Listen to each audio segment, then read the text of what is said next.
This is Defiance Daily Dispatches for the Defiant. Today, we're going to be talking about how Donald Trump's secret prisons are being exposed, and some of them are getting shut down. First, today, we're going to talk about the watchdog probe that's been opened into the former DHS secretary for the suspicious purchasing of warehouses related to these secret Donald Trump prisons. It shows that investigators are zeroing in on misconduct, and it is surely going to delay this plan from going forward. And then we've got developments in one of the towns in Georgia where one of these facilities was going to open, and where local officials and a community stood up in protest. And then tonight, we have developments related to one of the most iconic immigration facilities that's been stood up in the second Trump administration, known as Alligator Alcatraz. And we have a very good news story to bring you, a personal news story about something that has happened at that facility. Stay with us and we will talk about it. But before we dive into tonight's show, we want to start with something important, because many of you already know about our efforts in this space. Defiance.org has teamed up with the Save America movement and Project Saltbox to launch something called GTFO ICE. Get the facilities out ICE, a nationwide rapid response network built to alert communities when new ICE detention facilities are being planned in their towns. And tonight, after everything we've seen over the last several months, from warehouse detention camps suddenly appearing across the country to communities scrambling for answers after deals were already signed by the federal government behind closed doors, we're ramping up that effort again in a major way. Because what we've learned is simple. These facilities move fast when people don't know they are coming. But when communities organize early and they ask questions, and they pressure local officials, and they show up together, they can fight back. And as today's episode will show, it works. And tonight, we're going to talk about that. We're going to talk about why that work matters. We're going to talk about the latest developments. But first, I want you to take a look at this. Across America, For months now, ICE has been quietly buying warehouses around the country. neighbors go missing, Close to 75,000 people arrested by ICE had no criminal record. people go in, sleeping on the floor, little to no food. and profit comes out. Core Civic and Geo Group are cashing in on mass deportations. But we can stop it before it starts. GTFO ICE. It's a nationwide rapid response network to stop ICE prison camps. We know the playbook. Rumors of an ICE detention facility are being met with some big pushback. Public debate erupted over the proposed facility. So we built the network Let's use this data to alert Americans about these facilities to crowd cancel them. to show up, Hundreds of people pouring out of the surprise city council meeting. to shut it down, ICE detention center has been scrapped. and to say, To ICE, get the out. Let me also say something else about this effort, especially as our three organizations prepare to ramp up actions around the country while the federal government is on its heels when it comes to these secret facilities. And that's this. 2 weeks ago, hackers tried to breach our systems to steal our sign-up lists for this effort.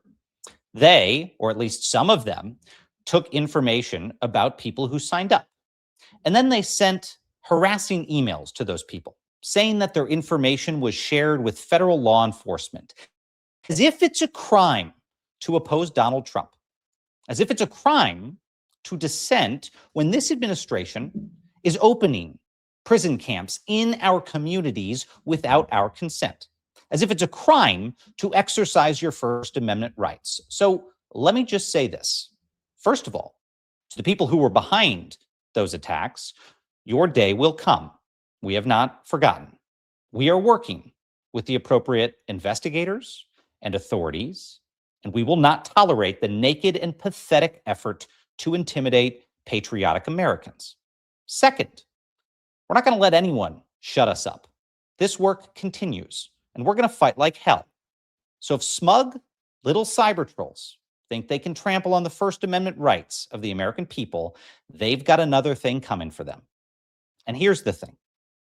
They know they are losing, which takes me to our first story tonight. And I'm joined by my co-host today, Maritza Georgiou from the Grounded podcast. Maritza, it's great to have you, my friend. And I'm excited to talk about this first story because tonight we're going to be talking about something that came through the wires that brought a smile to my face. And I'm sure it did for you because you have been so invested in this story. And that is new developments around the expansion of these ICE prisons, including an investigation that's been launched into former Homeland Security Secretary Kristi Noem. Since her assignment, as we know, Noem has mostly stayed out of the spotlight, but a breaking Wall Street Journal investigation revealed that the Department of Homeland Security's own Inspector General is now probing that warehouse detention program that she helped spearhead alongside her top advisor, Corey Lewandowski. According to that report, investigators are now auditing the roughly $38 billion warehouse detention initiative, including how those contracts were awarded and why properties were purchased above list price. The Wall Street Journal reports that under Noem's leadership, ICE bought 11 warehouse properties in just a matter of months, and in many cases paid between 11 and 13% above market value. What was really telling, though, is that many of the buildings purchased were not properly zoned for detention, didn't have functioning plumbing capable of supporting thousands of detainees. They weren't ready for this, even though there were properties out there that they could have purchased that had those capabilities. And in total, nearly 50 contractors tied to the effort have reportedly already been paid $1.7 billion since Donald Trump returned to office. The investigation is also giving a clearer picture of who benefited from those contracts. And according to the Wall Street Journal, several companies that had never previously worked in immigration detention somehow received these massive federal deals tied to the warehouses. One contractor, KVG LLC, reportedly received $113 million in taxpayer money, despite having no history in immigration detention operations, but rather in supporting ships and ports for the U.S. Coast Guard. Another company, SK2, was reportedly formed in Puerto Rico less than a year ago and later received a $6 million DHS contract despite never previously having worked with the federal government at all.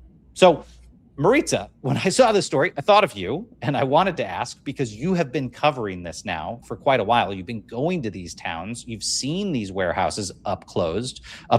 Were you surprised by any of these findings? And what do you think the Inspector General is going to uncover as they dig in? No, I'm not surprised, Miles, for many reasons. I went to Social Circle, and the one thing I'll say is I think that maybe there is an underestimate happening, because when I went to Social Circle, Georgia, and we went and saw that warehouse in person, I mean, it's massive, over 1 million square feet, right? Completely empty, brand new, never been used. And at that time, it was sold for 5 times the property's last assessed value. I think if I remember it right, it was purchased by this PNK LLC, which has Russian ties, and it was purchased for more than $29 million. PNK purchased it for more than $29 million, and then the United States federal government purchased it for $128 million. So, I mean, an insane amount of money. The other thing that really came up for me, I spoke with somebody who was very, very familiar, intimate with acquiring the federal leases, federal properties with the United States government. And they said that, listen, when you do this kind of thing, you go through General Services Administration, GSA. They handle almost all of the leasing, acquisition, and selling for all these federal agencies. Well, this didn't happen. It went through DHS. So that was a very big red flag for this person as well. And the other part is that the federal government generally leases, they don't purchase. So that was the other big red flag. And I actually wrote the Inspector General to ask about some of these questions. They never wrote me back, but I'm getting over it. I'm not bitter. They tend to keep their cards pretty close to their vest in the Inspector General's office, but I'd agree with you that there's a lot more smoke here than even the average American has seen. And it was already very suspicious. I'll tell you, as a former DHSer, I found it very unusual and, borderline criminal that the secretary had implemented a policy at the start of her term to review any contract in DHS over $100,000. Just to give people a sense of scope there, we're talking about a $60 billion a year organization. If the secretary's office is saying they have to approve every contract over $100,000, it basically grinds the whole department to a halt. And guess what? It did. In fact, there were tornadoes that ripped through middle America, and frontline first responders didn't even have access to the tornado tracking tools they normally use. Why? Because the FEMA contract had lapsed, because it was sitting somewhere in Secretary Noem's office. But the big question that has hovered over this is, why did they want to put a pause on those contracts? Was it really to cut waste and fraud and abuse? Or was it to get leverage? Was it to make sure contracts were steered towards allies? I've got to suspect that that's the type of thing the Inspector General is going to look into and hopefully answer. But this is not good news for Noem. It's not good news for Corey Lewandowski. And it's also a message to the other people in other departments and agencies doing Trump's bidding, engaged in potential corruption, using their positions of power potentially for profit. Watch out, because it's going to come back and bite you in the ass.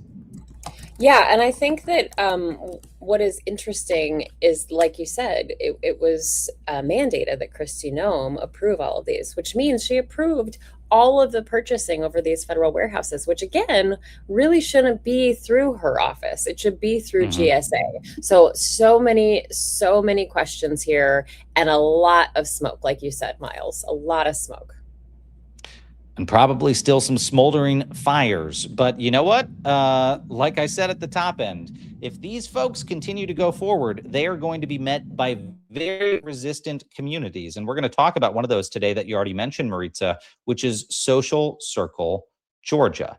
And that fight has been a major flashpoint in this debate. Many of you probably remember that town, Social Circle, Georgia, and perhaps even its city manager, Eric Taylor, who went viral for one of the most defiant moves we have seen since this secret prison project started. And that was, even after this facility was approved in Social Circle, Georgia, even after DHS was starting to prepare to move in and use it, the city manager, Eric Taylor, said no and decided to shut off the water supply to that proposed ICE detention facility. And tonight, there are major new developments in that battle. We go now to WXIA TV for the latest. The city of Social Circle has filed a lawsuit against the Department of Homeland Security and ICE, claiming the proposed mega detention facility in their community would overwhelm local infrastructure and also violate federal law. 11 Live's Stephanie Haynock has looked at that lawsuit extensively, joining us now from the newsroom. Steph, the city asking the court to put a stop to this. Yeah, that's right. Basically, Cheryl, this lawsuit, Social Circle says ICE and the Department of Homeland Security rushed to secure and convert this warehouse into an ICE facility and didn't do proper review of possible shortcomings that could negatively impact lives of residents in Social Circle. Now, the community now joins other places that are already suing ICE for similar concerns, including Portland, Oregon, San Diego County, California, and Washington County in Maryland. For months now, though, we've known residents of Social Circle have made their disapproval of ICE's new addition to their community clear, protesting against the big plans of the facility to open this June. According to the lawsuit, town leaders say DHS and ICE failed to study the environmental and community impacts before moving forward with the project. Now, back in February is when this commercial warehouse was purchased to be converted into the immigration detention center that would house 10,000 people. And the lawsuit officials argue this mega facility could cause major strain on water supplies and also sewage systems. A Social Circle says the population of the town is around 5,000 people right now, and that the facility would triple that number. The lawsuit also mentions concern of safety for students that attend an elementary school less than a mile away. Now, Social Circle is asking the court to block construction, and so the facility could be put on hold depending on which way this lawsuit swings. If it is deemed a public nuisance, which under Georgia law is anything that causes hurt, inconvenience, or damage to another. I'm Stephanie Chaynock, 11 Alive News. All right, Steph, thanks. I know we'll keep. And joining us now is Social Circle City Manager Eric Taylor himself. Eric, it's fantastic to have you here on the program. Thanks for taking the time, my friend. Happy to be here. Thank you. Let me toss you the first question, and then I'll throw the mic to Maritza, which is, what can you tell us about this lawsuit? And ultimately, what do you hope happens here? Well, I mean, it kind of goes back to the very last statement that was made by in the report you have the lead in. And, it's all about, inflicting hurt or inconvenience to the community. And what's more damaging or has the potential to inflict hurt or inconvenience to a community more than a 10,000 bed detention center that effectively triples the population overnight. That's larger than the largest prison in the country. And they're moving ahead without doing all the assessments required under the law and with zero consultation with local government. So, I mean, it seems to meet all the definitions of Georgia nuisance violations and Georgia nuisance law, not to mention the Environmental Protection Act and Administrative Procedures Act. The federal government does not get to skip their required reviews that were established by Congress just because they deem a project to be urgent. Oh, Maritza, I think you're muted. There we go.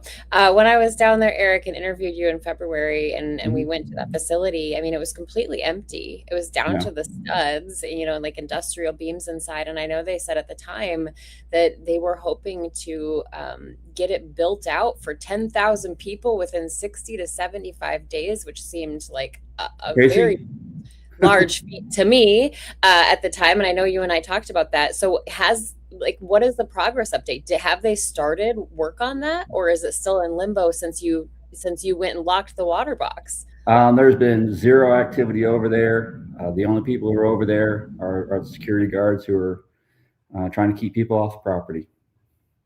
But there's been no progress or action going on over there at all, ever.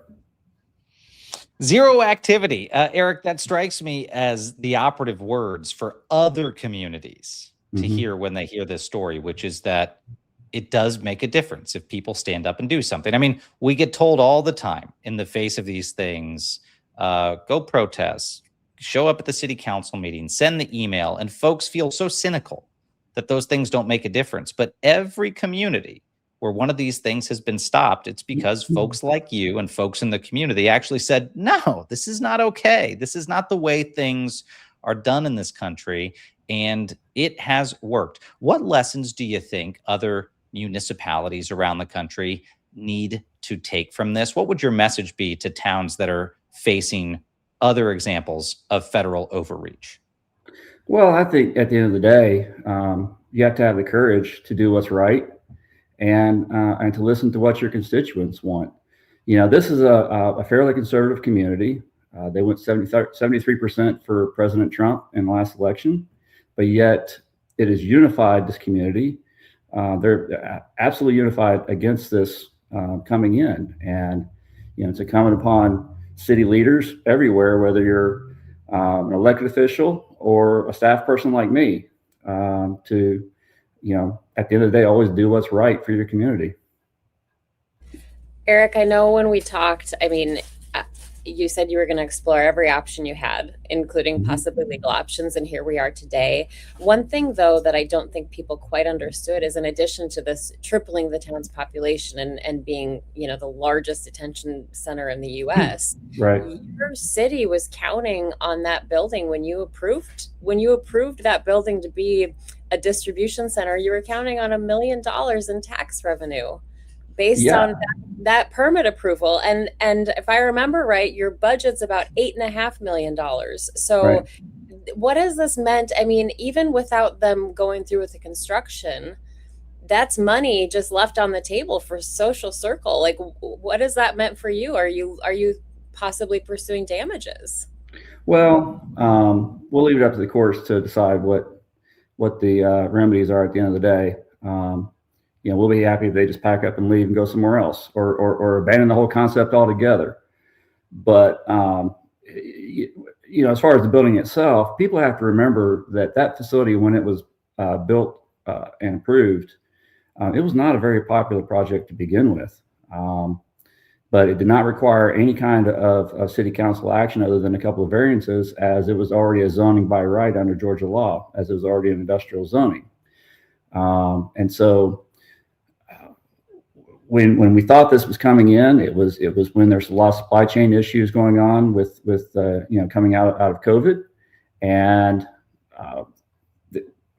during the approval process, we thought we were going to be getting about $1 million a year between us and our city schools. We're unique in Georgia, and we have our own independent school system for a city of this size, which is great. It's a crown jewel of the community, but that's a lot of money, and it's something that everybody depended on.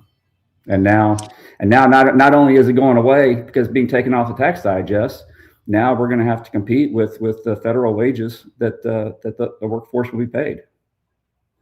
Eric, can I ask you about the human toll here? Of course, the city and the community have been concerned about what this would do to infrastructure, to their families, to jobs, all of it, the impact of the federal government parachuting in and taking control. What have you also heard from folks just about their feelings of having a facility like this that could have easily been an Amazon warehouse, instead being a place to traffic human beings in and out, regardless of politics? Has that been something that has struck a chord with folks? Yeah, it all depends on who you talk to. There are a lot of people who bring up the human toll, and of course that does play in the back of our minds at all times. With that, I mean, it was not built for this type of activity over there. But for us, at the end of the day, from a city government perspective, we try to stay above that argument and just focus on what's important here, and stick to the facts. And the facts are that it's not the right fit for Social Circle, and no matter what you do, you can't make a community process 1 million gallons of water and sewage a day when you only have capacity for 500,000. I'm wondering, Eric, I know you went over and blocked the water box, and I saw a clip of you on another network saying, when someone asked you, well, can you do that? And you said, well, I don't know, I did. Yeah. Have you heard anything? I mean, I loved that clip, by the way, but have you heard That's great. From the federal government? Has there been any pushback from them or any kind of challenge on that? No, and look, that news came out about a month after they had already known about it.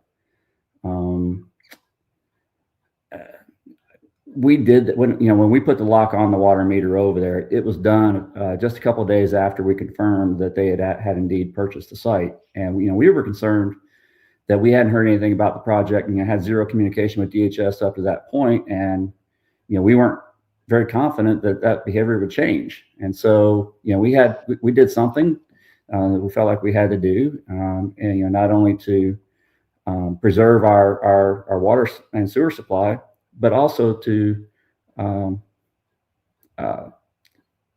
make a statement that they need to call us. And eventually we did end up having one conversation with them, and I don't know if it was a result of that action or not. But no other follow-up conversations. No other follow-up conversations. That was it. No, the one meeting that we did have with them, one of the takeaways from that meeting was that they agreed to have their engineers talk with our engineers, because it was pretty clear to me in that meeting that whatever engineering studies that they think they did were not engineering studies, and there were some fundamental flaws at best. And so we had actually had a second meeting scheduled with them for first part of April that got canceled when Secretary Mullen came in and decided to do a review of processes across the all of DHS. And so, as far as I know, we're the only community that they actually called to state that things were going on pause. And I think that was only because they had to cancel a meeting with us.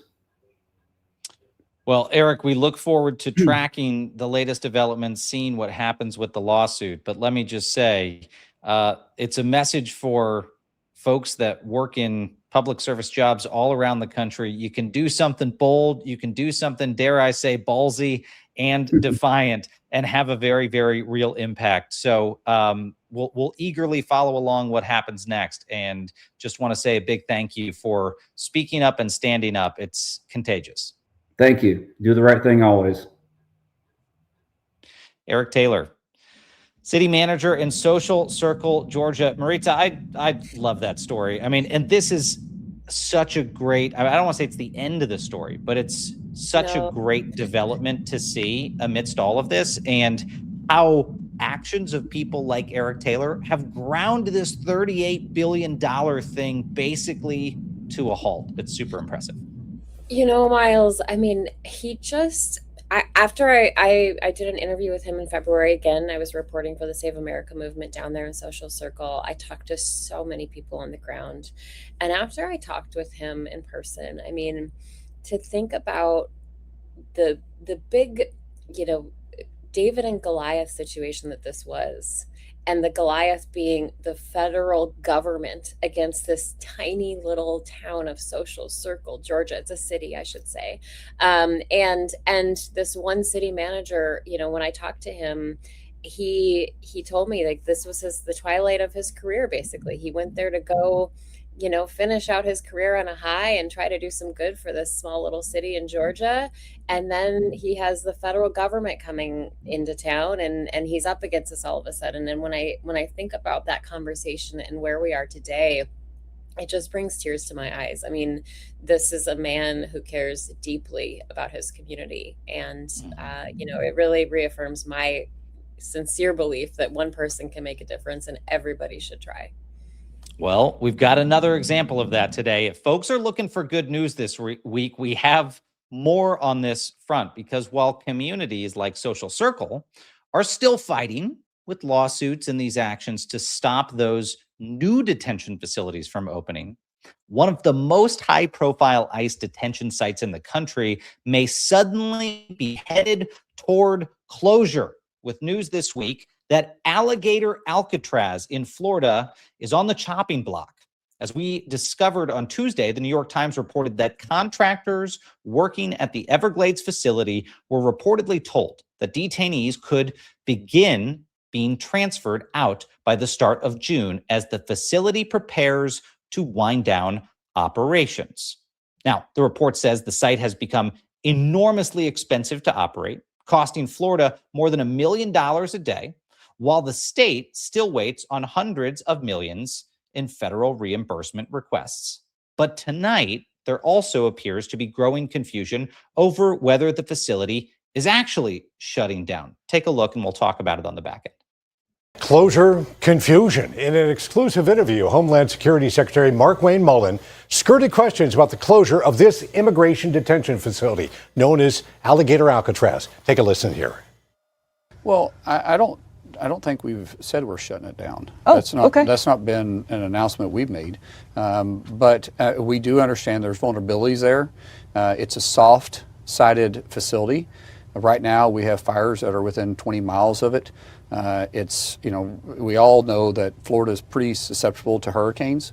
So I could see where, you know, we may run into a place where we may have to, but we have not made any announcement we're shutting Alligator. So just to offer Alcatraz clarity, there are no near-term plans to close Alligator Alcatraz. We have plans in case of a natural emergency, such as a wildfire or a hurricane, to have to be able to bring it down and pull the individuals out.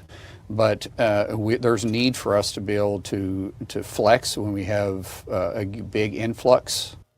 And those comments come after multiple lawmakers told 10 Investigates they recently got calls from 2 U.S. congressmen saying the facility will be closing soon, and for good. Representative Ana Escamani is one of those lawmakers and told us vendors for the facility received notice of the site's looming closure. So far, Governor Ron DeSantis has not directly said the site is closing, but recently reiterated the detention center was always a temporary facility. All right, I'm gonna just purely speculate here, Maritza.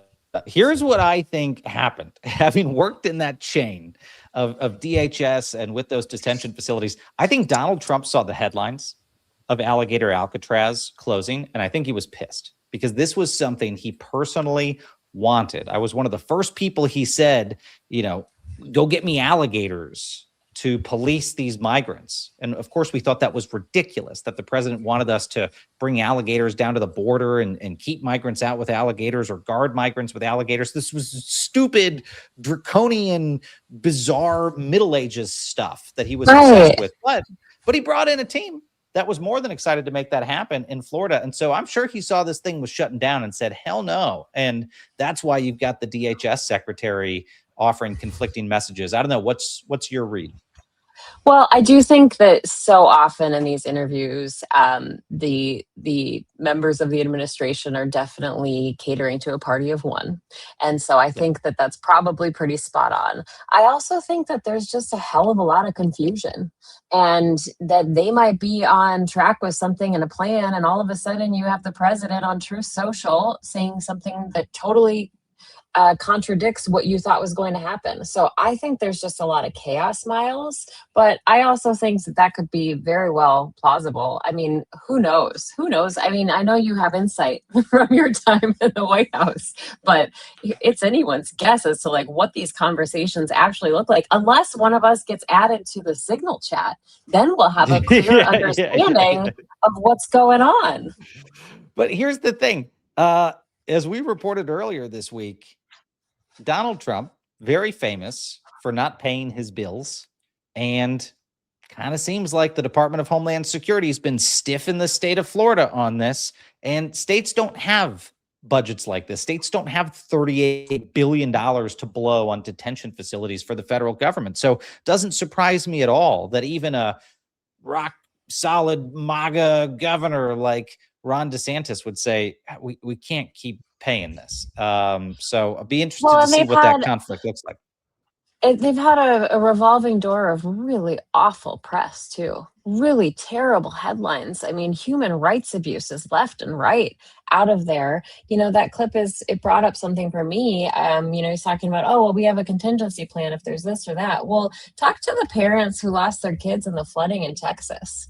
Because guess what? Things happen very rapidly. And I, especially as we're seeing the climate change, the effects of climate change that we're seeing with natural disasters. I've been to Florida to cover natural disasters. It's not a pretty sight. So I think it's a whole mess of problems. For sure it is. And we were going tonight to have someone here to talk about it who's been very familiar with the facility. We were hoping to welcome Representative Maxwell Frost to help us break down exactly what's happening there. But as it turns out, Congress is still voting tonight, and Congressman Frost is currently doing his job on the House floor, which we would like him to do. So we're going to reschedule him and promise to have him back very soon. Now, usually when a guest has to drop at the last minute, our producer, Mercedes, starts stress pacing around the backstage a little bit. That kind of thing happens.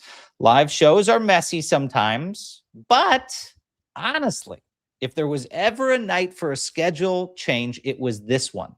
And that is because this morning we received some truly incredible news. And I don't think Maritza or I should be the ones to tell it. I think it should come from the woman who helped make this happen, who helped advocate for Alligator Alcatraz to be closed, who was determined to fight this facility and the administration's broader secret prisons plan, and also the love for her family that kept her in this fight. So joining us now is someone we are always honored to welcome back to Defiance Daily, and that is Ariane Betancourt with the Workers Circle. Ariane, it's great to have you on the program. Now, I want to just remind viewers who maybe weren't with us last time you joined us, you have been helping with the Workers Circle to hold these vigils outside of Alligator Alcatraz to advocate for the facility to be closed,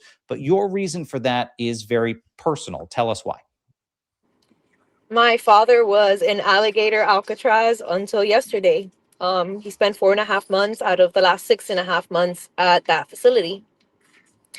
And it took a lot of work and a lot of legal experimentation. And, we were lucky to have Miriam Haskell take the case and fight. And when they partially denied the first habeas, she was just like, we'll file again. And 195 days later, my dad is home. And we get news that the facility is going to be shut down. I get calls that my dad's being released, and then that the facility, that the contractors are saying that their services are being terminated. And it's like, it's a, two birds with one stone kind of situation, because I've spent the last 6 months, as well as the worker circle, as well as Betty Osceola. We have all been working on exposing what's going on at Alligator Alcatraz from all different ends. And what's the best part of all of that is, through the vigils, we all connected, and all the little pieces of information that we were learning, we were able to connect, and we got to have a full idea of how the facility is being operated and how cruelty is the standard.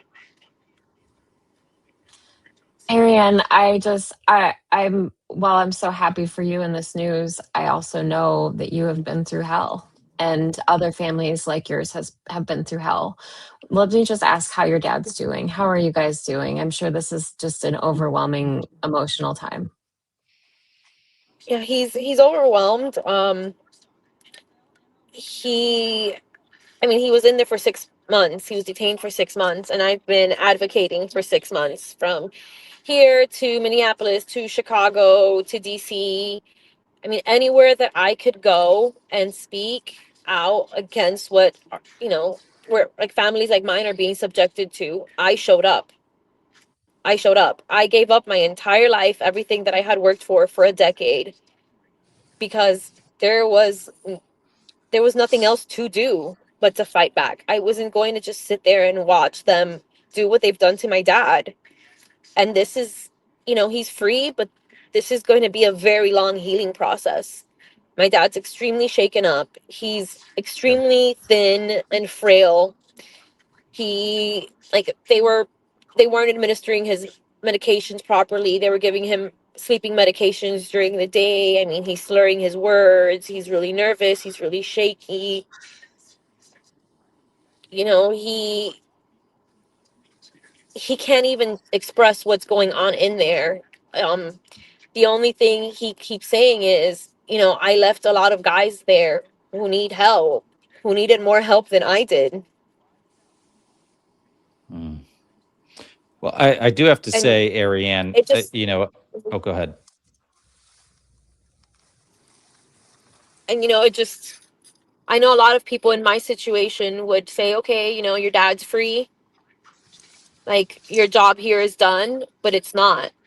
There's still 1,400 people inside of Alligator Alcatraz that are being denied due process, whose human rights are being violated, who are being subjected to levels of inhumanity and cruelty that go against all guidelines of human rights. Well, I do have to say, for our viewers who don't know and didn't hear us tell this story last time, I have to laud you for your commitment in this fight, because I saw firsthand how much you were doing. I was there in Washington, D.C. when you came all the way up from Florida to come to an event that was being held during the night of the State of the Union. We held an event at the National Press Club called State of the Swamp as a rebuttal to Donald Trump. And you were there to advocate to whoever would listen, members of Congress, current and former officials, for this facility to be closed. And I remember thinking in that moment, these are the types of folks who are going to turn the tide, the people who will not stop in this fight to bring attention to these abuses of power. Tell us, Ariane, What's next for you and the workers' circle on this front? How do you hope that some of the momentum to shut down Alligator Alcatraz and things like your father getting released might lead to other potential victories in this fight? What do you hope comes next?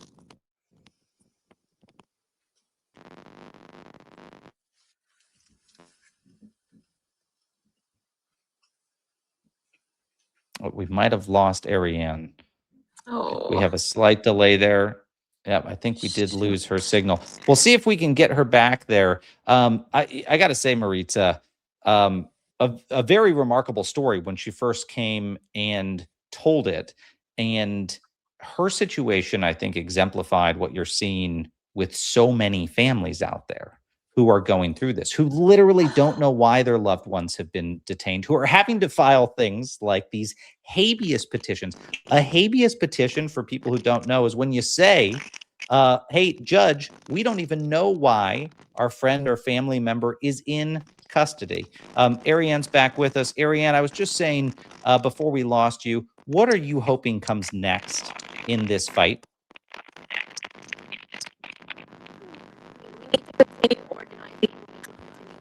oh, Oh, we might not have your audio. yeah, we have a bad connection. We'll We'll work to see. get her back on this front.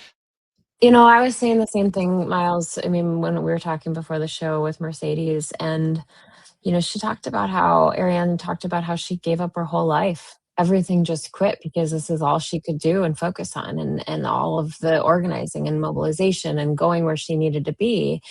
And this is obviously just a hero among us, but somebody who's very determined and somehow found the way to do all that. And not every family has the ability to do that. And so for every time I hear a story about Ariane's, you know, someone like Ariane's father, I think about all the people who we don't know about, and all the names that we don't know about, and all the horrors we don't know about. And I have a feeling, based on what she just told us, we're going to find out a lot more in the coming weeks and months about what her father went through, what he saw, and what's still happening there.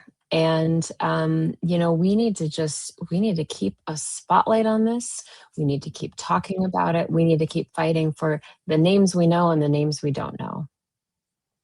That's right. And just, you know, for folks who may not have followed all the developments in that particular story, there were some very damning allegations that you alluded to, Maritza, from organizations like Amnesty International, who said the conditions at Alligator Alcatraz were tantamount to torture. And I want to make clear, folks, that is no accident. As you heard from Ariane Betancourt, whose father was in that facility, as you've heard from Amnesty International, as you've heard from folks like me, the cruelty is the point. It is the policy from this administration. From the top down, Donald Trump expressed to those of us who were his aides working on these issues that he wanted migrants to be deterred from coming to this country because they would fear the conditions and circumstances we would put them in. That's the president of the United States, okay, that wants to make cruelty a policy to scare people from coming to this country. People, by the way, who tend to be the most excited to join the American experiment of just about anyone you could imagine. And nothing has underscored the tragedy of that more than what happened at Alligator Alcatraz. I think we do have Ariane back. Ariane, can you hear us okay? Yes, I can hear you now. Sorry, my phone overheated. You're fine. You're fine. And I can understand why your phone overheated, because we were going into some pretty serious territory there. And before we let you go, I just wanted to be able to ask you about what comes next. You're at the Workers' Circle. You've been working with them to not just highlight the abuses at Alligator Alcatraz, but at these facilities around the country. Where do you hope things go from here? I mean, Alligator Alcatraz is just a start. There are hundreds of detention centers that need to be looked into and need to be shut down. And this is just much bigger than what they're doing now. I mean, we the people demand immigration reform, and we demand accountability for what has happened to our loved ones. because my dad is free, my dad is home, but my dad is not the same. And I don't know if he'll ever be the same, because the only thing he can say is that those were the 6 months, the worst 6 months of his life. And he won't elaborate further. I'm so sorry to hear that, but I do have. Oh, go ahead. Yes. And, just people need to really come together, mobilize, organize, show up, go on freedomvigils.org, find a vigil near you, network with locals who are like-minded and have the same ideas, and come together and start. Even if you start small, it's about showing up and being consistent. For 42 weeks, the vigils have been going, and for 42 weeks, people have shown up. And for 42 weeks, there has been resistance and opposition, and there have been people standing in solidarity with the humanity of every single person in there. Ariane, thank you so much for your leadership on this and just not backing down and continuing the fight. And please let us know how we can continue to help as more comes to light. And we're sending, just so much love to you and your family right now. I can't imagine what comes next for you guys.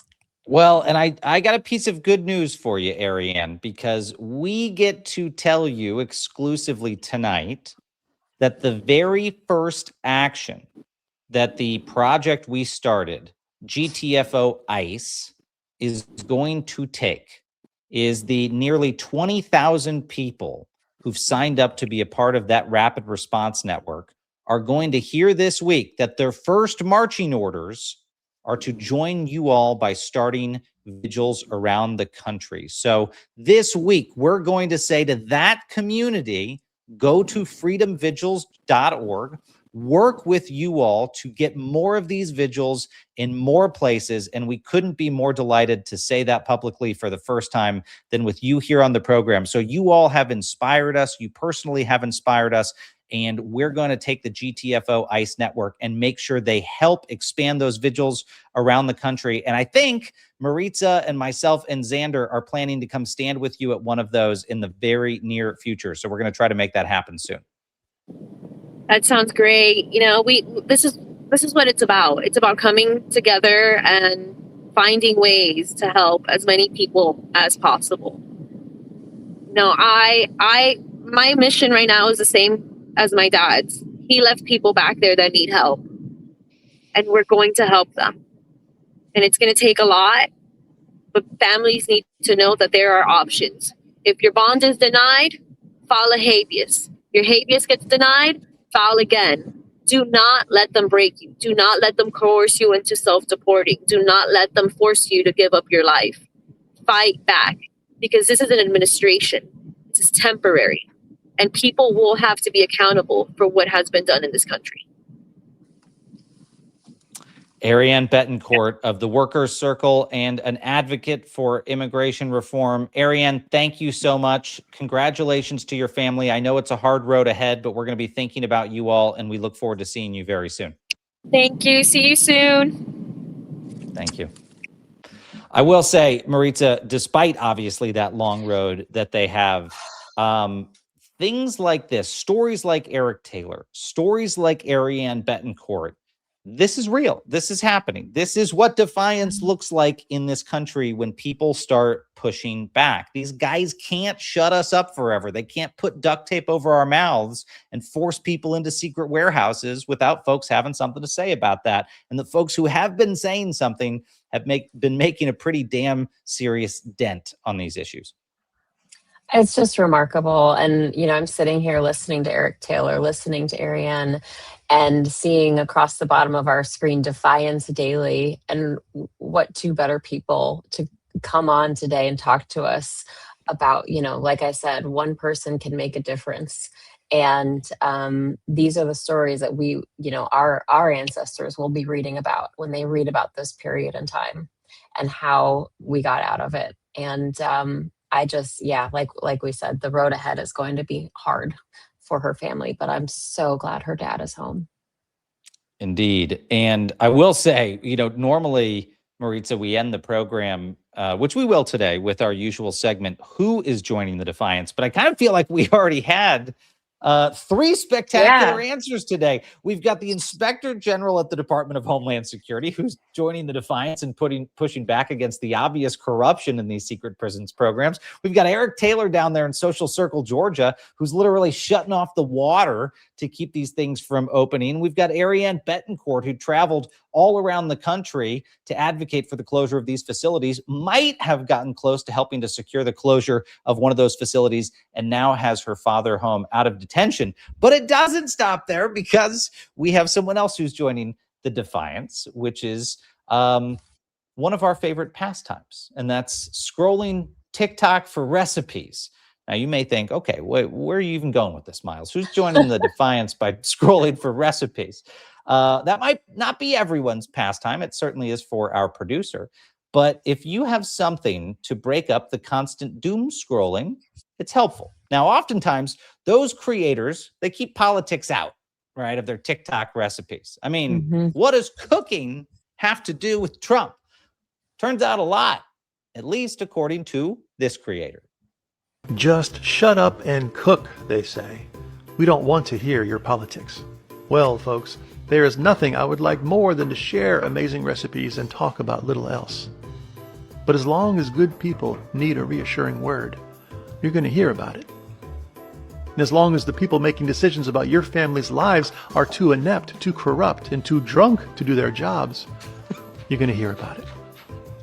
And as long as we are raising sons and daughters in a world where a website with millions of monthly visits teaches men that women aren't people, you're going to hear about it.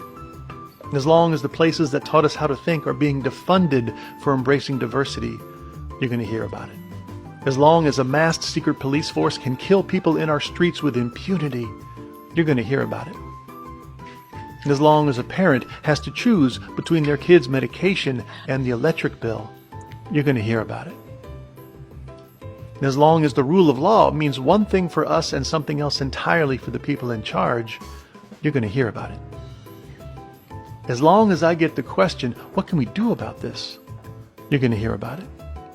Believe me, I'd love for this to be only a recipe for the most amazing tzatziki chickpea salad you've ever tasted in your life. But as long as we're fighting for democracy, this is also a recipe for resistance. Be kind, and you know. That's too good. Oh For people who gosh. listen audio only, you missed him making this delicious what was it, a pita?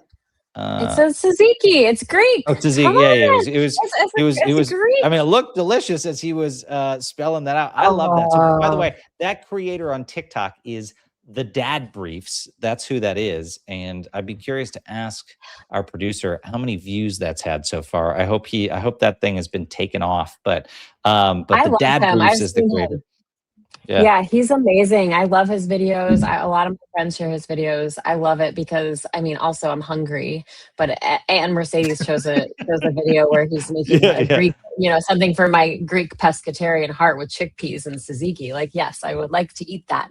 But I mean, amazing.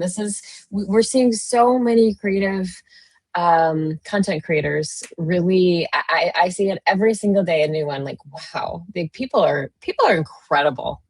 They're incredible. Yeah.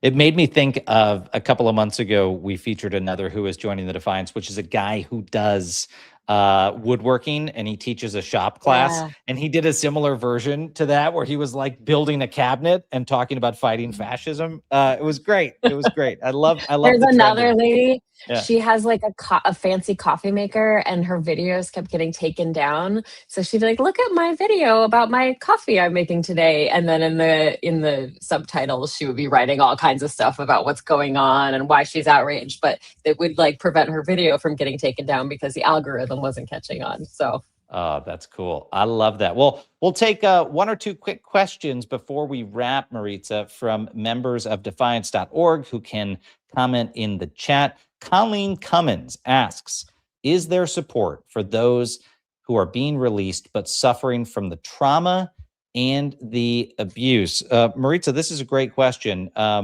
don't know if you have immediate answers, but I know that there are a lot of organizations out there who've been focused on basically helping people reacclimate to their lives after they're in custody, including after immigration custody?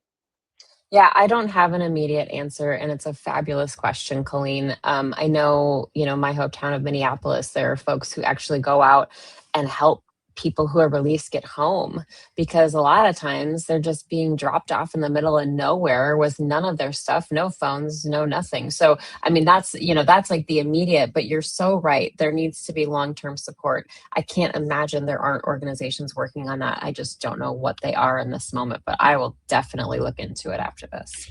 Well, I'll also add, it's the type of thing that, we would be very interested as an organization in funding. For folks who don't know, every Wednesday we announce efforts that we fund to push back against these abuses of power that we highlight. But if there's, for people who are listening, especially look from the side of the political spectrum I come from, Maritza, there is a tendency to say, isn't this how it's always been?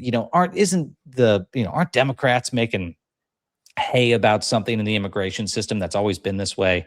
And my answer, having spent a lot of my career in this space, is unequivocally no.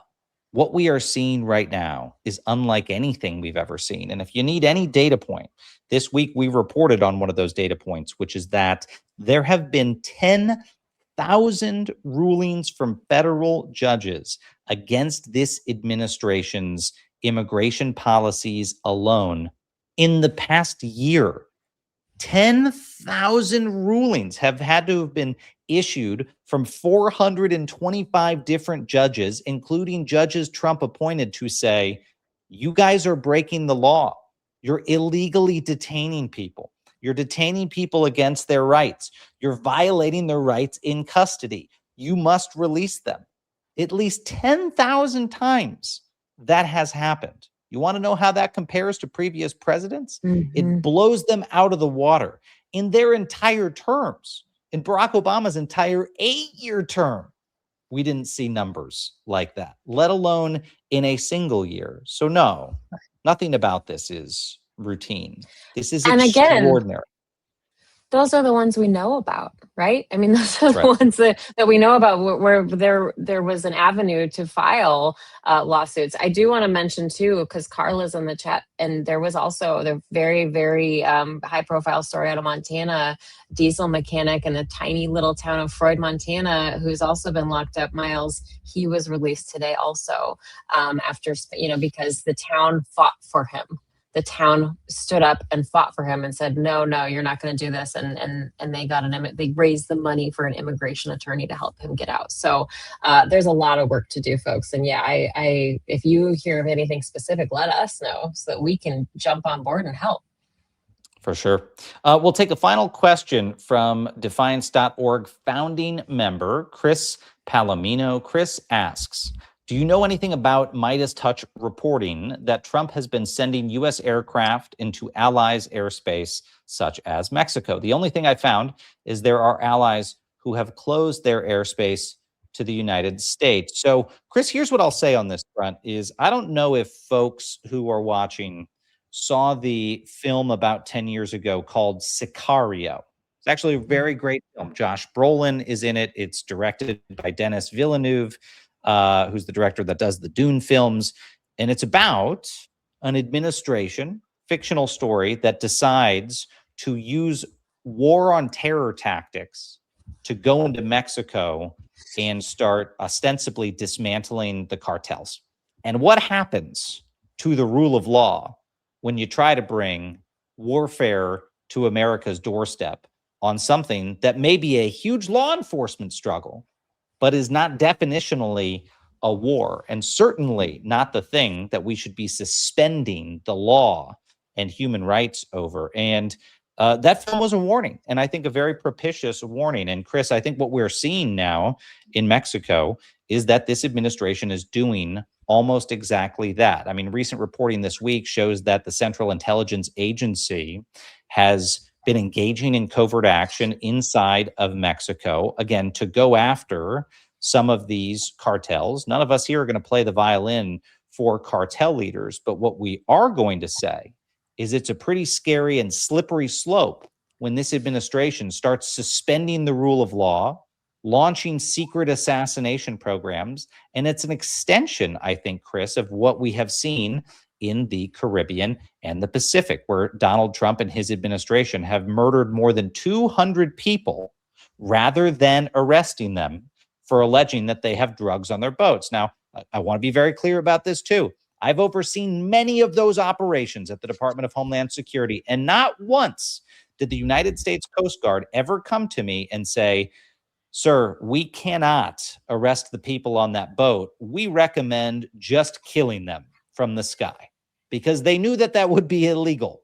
It was never even contemplated. And that, yet now it's the policy of this administration, when they have evidence of a crime, to skip the judge, skip the jury, skip the rule of law, and send a missile in and just murder the people without giving them their day in court. That's not what Americans do. That's not what the rule of law looks like. Yet, Chris, that appears to be a campaign that's now expanding onto Mexican territory. Maritza, I don't know if you have any further inside information on that front, but this seems to be where it's headed.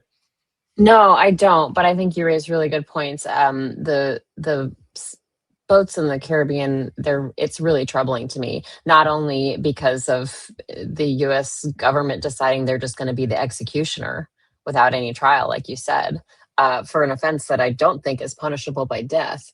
If indeed that's true, I haven't seen any charging documents either, by the way. But also, what precedent does it set for other countries to just start doing that to us? And how are they going to treat Americans? I mean, I think it sets a really, really dangerous, horrific. I mean, like you said, it's murder. It's murder. And believe me, folks, the investigations will continue on this front. I mean, you remember in the War on Terror, when there were investigations for years into torture, into enhanced interrogation techniques. This makes that pale in comparison.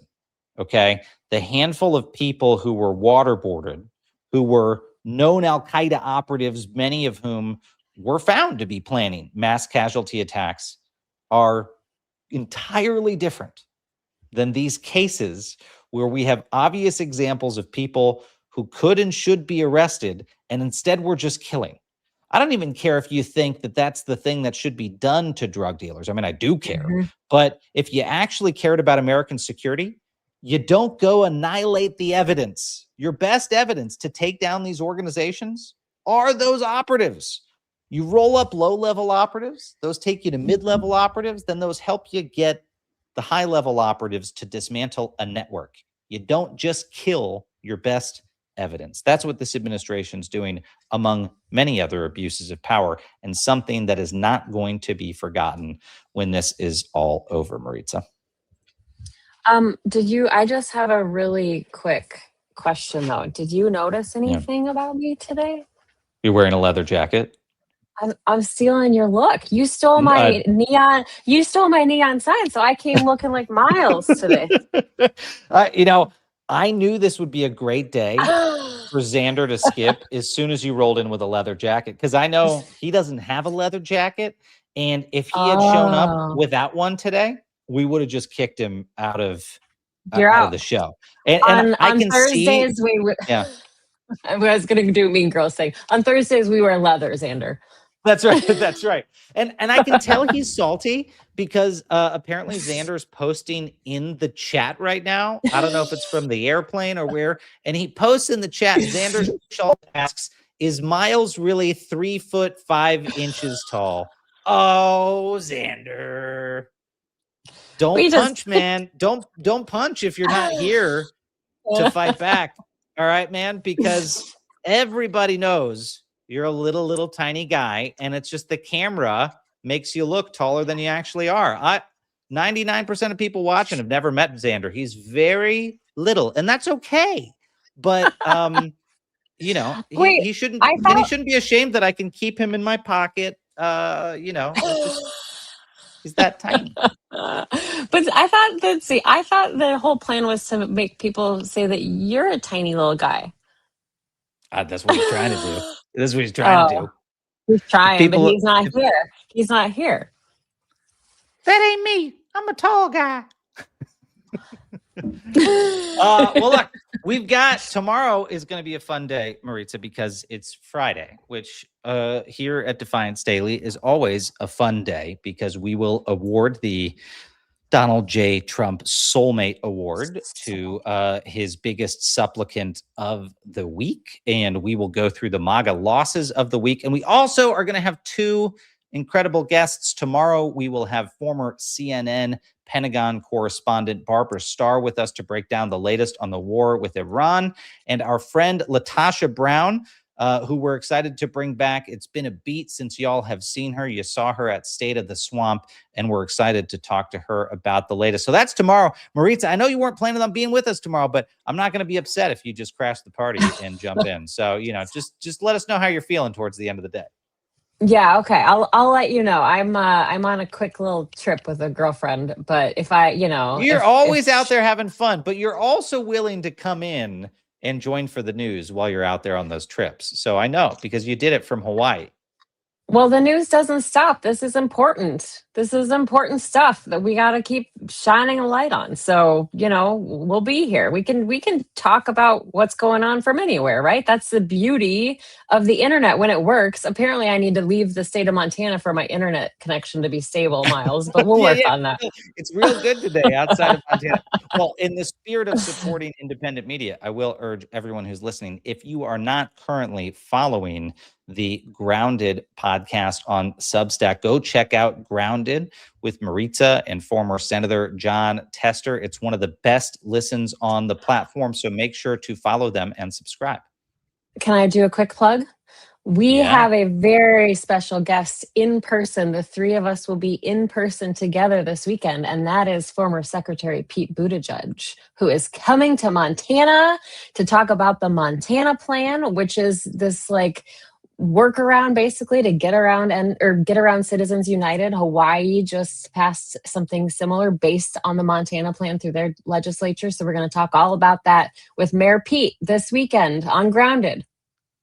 Guys, you have to listen. You have to listen. Mayor Pete is unlike anyone. I'm looking forward to that, my friend, and I'm looking forward to the readout on that next week. In the meantime, folks, just a reminder, join us tomorrow, Fridays on Defiance Daily. We'll be here at 5 p.m. Eastern. And in the meantime, as we always say, stay loud, stay brave, and stay together. We'll see you tomorrow.